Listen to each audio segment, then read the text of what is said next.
Hello, welcome back to my channel. എല്ലാവർക്കും എൻ്റെ പുതിയൊരു വീഡിയോയിലേക്ക് സ്വാഗതം. എൻ്റെ പ്രഗ്നൻസി ജേണിയെ പറ്റിയിട്ടാണ് ഞാൻ പറഞ്ഞു തന്നിരുന്നത്. ഡെലിവറി കഴിഞ്ഞു.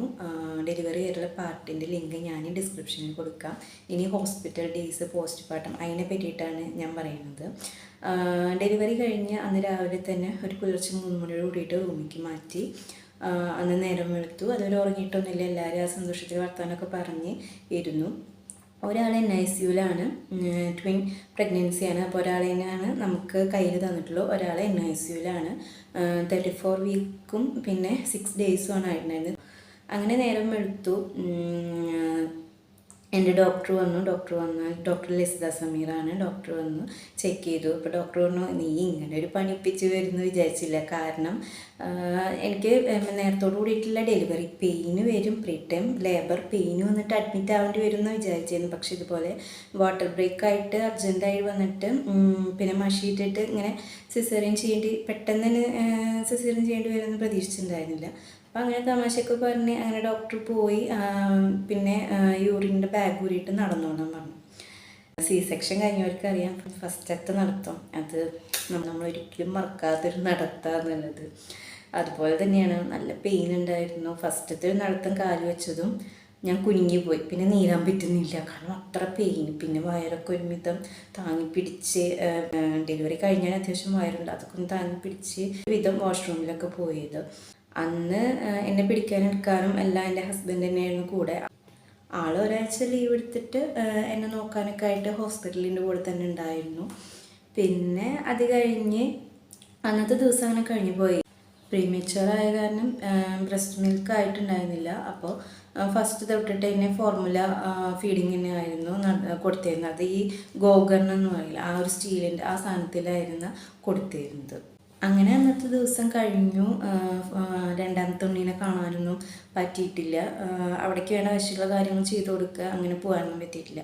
നെക്സ്റ്റ് ഡേ മോർണിംഗ് ആയപ്പോൾ പറഞ്ഞു, രണ്ടാമത്തെ ഉണ്ണിക്ക് ബ്രസ്റ്റ് ഫീഡിങ് ചെയ്യാൻ വേണ്ടിയിട്ട് അങ്ങോട്ട് വരണം പറഞ്ഞു. അവിടെ പോയി.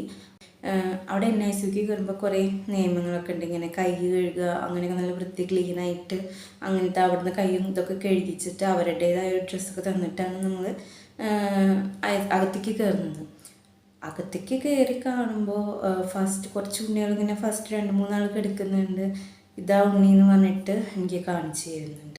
അന്ന് NICUവിലെ ഒരു ചതുരൻ പോലത്തെ സാധനം, എന്താ പറയുന്നത്, ആ ഒരു ഇതിൽ ഉണ്ണിക്ക് എടുക്കുന്നുണ്ട്. അവനെ കണ്ടപ്പോൾ എനിക്ക് സത്യം പറഞ്ഞാൽ സങ്കടം വന്നു. കാരണം ഒരു കുഞ്ഞി തല മാത്രമേ ഉള്ളൂ. ആളേക്കാൾ വലിയൊരു സ്നെഗ്ഗി ഇട്ട് കൊടുത്തിട്ടുണ്ട്. ആളുടെ ആ ഒരു ചെറിയൊരു തല മാത്രം, ഒരു കുഞ്ഞി തല മാത്രമേ ഉള്ളൂ. കയ്യും കാലും ഒന്നുമില്ല. തൊടയുടെ മേലൊക്കെ ഇങ്ങനെ ഞാന്ന് കിടക്കുന്ന പോലെ, അതൊന്നും ശരിക്കും ആയിട്ടില്ല. അതുപോലെ ഇങ്ങനെ ശ്വാസം വലിക്കുമ്പോൾ നെഞ്ചിൻ്റെ അവിടെ കുഴി, നല്ല കുഴി. എനിക്കതൊക്കെ കണ്ടപ്പോൾ ഞാൻ മാസ്കൊക്കെ വെച്ചിട്ടുണ്ട്. മാസ്കിൻ്റെ ഇടയ്ക്കിടയ്ക്ക് ഞാൻ ഇങ്ങനെ കരഞ്ഞു തുടങ്ങി. ഞാൻ എന്നിട്ട് പാൽ കൊടുക്കാൻ എൻ്റെ മേത്തവർ വെച്ചിരുന്ന് കൊടുക്കുമ്പോൾ പാലില്ല, എന്നാലും ജസ്റ്റ് അവർ നുണയാൻ നോക്കുന്നുണ്ട്. അത് ചെയ്യുന്നുണ്ട്. അതിൻ്റെ ഇടയ്ക്ക് ഞാൻ ഇങ്ങനെ കരഞ്ഞുകൊണ്ടിരിക്കുക. അപ്പോൾ അവിടുത്തെ സിസ്റ്ററിനോട് ചോദിക്കുന്നുണ്ട്, ഈ എന്തിനാ കരയണ, ഉണ്ണിക്ക് കുഴപ്പമൊന്നുമില്ല, പേടിക്കാനൊന്നുമില്ല, പിന്നെ എന്തിനാ കരയണ, സന്തോഷമായിരിക്കും എന്നൊക്കെ പറഞ്ഞിട്ട് എന്നെ ആശ്വാസം. പക്ഷെ അവനെ കണ്ടു കഴിഞ്ഞാൽ സത്യം പറഞ്ഞാൽ ആർക്കായാലും കരച്ചില്ല. അങ്ങനത്തെ അത്രയും ചെറിയൊരിത്, ഒരു 1,700 ഒരാളും കൂടെ കയ്യിൽ പിടിക്കാനൊന്നുമില്ല. അങ്ങനെ വിഷമമായി അവിടെ നിന്ന് ഇറങ്ങി. ഞാൻ റൂമിൽ വന്നിരുന്ന് കരഞ്ഞു. എന്നിട്ട് നമ്മളെങ്ങനെയാണ് അവരെ നോക്കുക എന്നൊക്കെ പറഞ്ഞിട്ട് ഇങ്ങനെ കരഞ്ഞ. കുറച്ച് കഴിഞ്ഞപ്പോൾ ഡോക്ടർ വിളിക്കുന്നുണ്ട് പറഞ്ഞിട്ട് അമ്മയും ഹസ്ബൻഡും കൂടിയിട്ട് പോയി. എന്നിട്ട് അവിടെ നിന്ന് വിളിച്ച് പറയുന്നു, ഉണ്ണീനെ റൂമിലേക്ക് മാറ്റിയാണ്. അപ്പം ഞാൻ ചോദിക്കുന്നുണ്ട്, എന്തിനാ അങ്ങനെ മാറ്റണത്, ഇപ്പം തന്നെ മാറ്റണം, കാരണം നമുക്കൊന്നും എടുക്കാൻ മാത്രം ഇല്ല.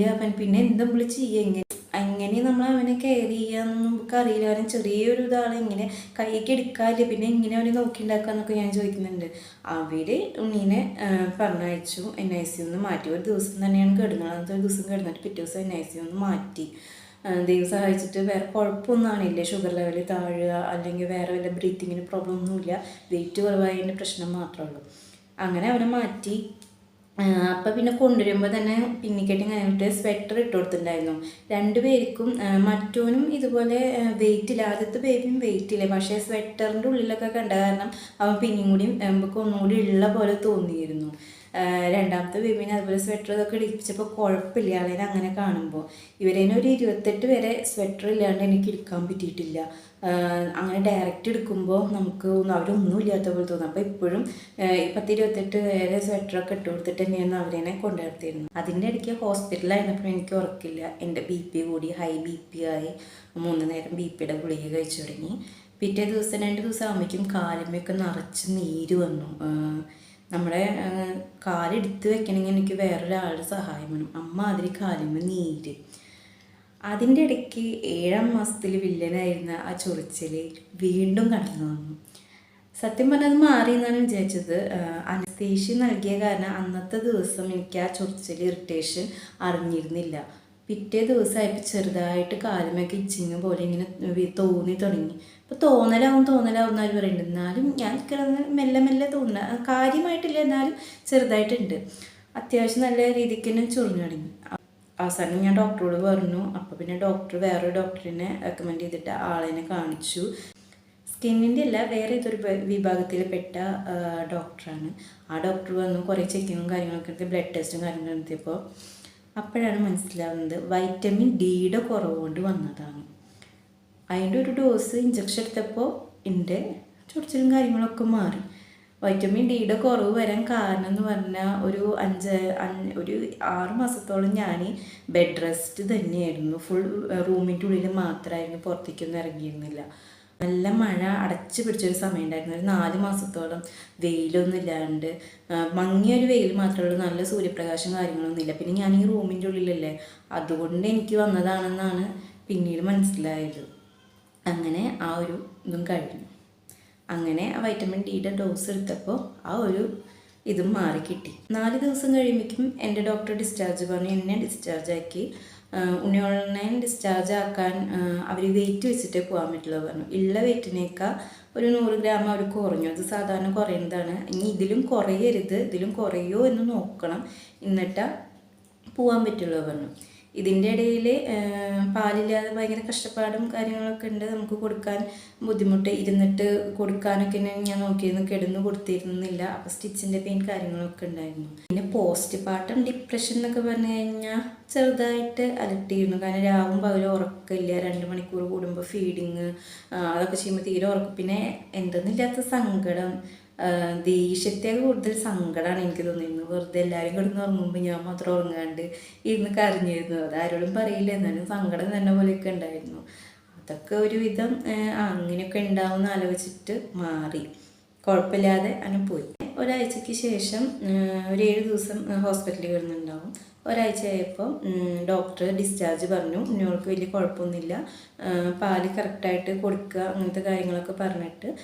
പിന്നെ നോ വിസിറ്റേഴ്സ്. ഞങ്ങൾ ഹോസ്പിറ്റലായിരുന്ന സമയത്ത് തന്നെ ആരെയും കാണിച്ചിരുന്നില്ല. വീട്ടിൽ വന്നാലും 3 മാസത്തേക്ക് ആരെയും ഇട്ടും ഉണ്ണിയോളെ ആരെയും കാണിക്കണ്ട, പ്രീമച്ചുവറായ കാരണം എന്തെങ്കിലും അസുഖം വന്നു കഴിഞ്ഞാൽ ബുദ്ധിമുട്ടാവും, അത് കാരണം ആരെയും കാണിക്കണ്ട പറഞ്ഞാൽ 3 മാസം വിസിറ്റേഴ്സ് ആരും ഇല്ലാണ്ട് നോക്കണം എന്ന് പറഞ്ഞു. അങ്ങനെ ഞങ്ങൾ ഡിസ്ചാർജായി വീട്ടിലെത്തി. അവിടെ നിന്ന് ഞങ്ങളുടെ ഒരു 3 മാസം ഞാനും അമ്മയും പിള്ളേരും കൂടിയിട്ടുള്ളൊരു യുദ്ധം തന്നെയായിരുന്നു. രാവും പകലും ഉറക്കില്ല. അമ്മയ്ക്ക് വീട്ടിലത്തെ പണികൾ നോക്കണം, എന്നെ നോക്കണം, പിള്ളേരെ നോക്കണം. അങ്ങനെ എല്ലാം കൂടിയിട്ട് രാവ് ഏതാ പകലേതാന്നറിയാത്ത കുറേ ദിവസങ്ങൾ. കുറേ കഷ്ടപ്പെട്ടു. 3 മാസമൊക്കെ കഴിഞ്ഞപ്പോഴാണ് നമ്മൾ അതായിട്ട് പൊരുത്തപ്പെട്ടത്. ഇങ്ങനെയാണ് കാര്യങ്ങൾ, ഇനി ഉറക്കമൊന്നും ഉണ്ടാവില്ല. എനിക്കെന്ന് പറഞ്ഞാൽ പെട്ടെന്ന് കിടന്ന് ഉറങ്ങുന്ന കൂട്ടത്തിലല്ല. അമ്മയും പിള്ളേരൊക്കെ പെട്ടെന്ന് കിടന്ന ഒരു മണിക്കൂർ നേരമൊക്കെ അവർക്ക് ഉറങ്ങാൻ പറ്റും. എനിക്ക് കുറേ നേരം ആലോചിച്ചിട്ട് ഉറക്കം വരുന്ന കൂട്ടത്തില്ല. അത് കാരണം തന്നെ എനിക്ക് ഉറക്കവും കിട്ടില്ല. ഞാൻ ആലോചിച്ചിട്ട് ഉറങ്ങി വരുമ്പോഴേക്കും അവർ എനിക്കുണ്ടാവും. അപ്പോൾ പിന്നെ അവരുടെ കാര്യങ്ങൾ അങ്ങനെ ദിവസങ്ങളും മാസങ്ങളൊക്കെ വേഗം ഓടിപ്പോയി.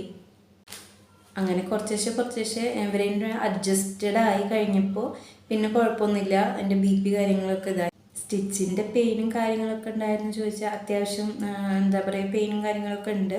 അങ്ങനെ ഇപ്പോൾ അവർക്ക് 4.5 മാസമായി. വലിയ കുഴപ്പങ്ങളൊന്നും ഇല്ലാതെ അത്യാവശ്യം വെയിറ്റൊക്കെ ആയി തുടങ്ങിയവർ. ഒരാൾ 5,100 ഒരാൾ 4,750 ആയി. ഇപ്പോൾ ഹാപ്പി ആയിട്ട് പോകണു, വലിയ പ്രശ്നങ്ങളൊന്നുമില്ല. ഞാനും ഒരുവിധമൊക്കെ ഓക്കെ ആയി വന്നു, പിള്ളേരും ഓക്കെ ആയി വന്നു. ഇനി ഞങ്ങളുടെ ബാക്കിയുള്ള വിശേഷങ്ങളും കാര്യങ്ങളൊക്കെ ആയിട്ട് വേറൊരു വീഡിയോയിൽ കാണാം. അതുവരെ എല്ലാവർക്കും ബൈ.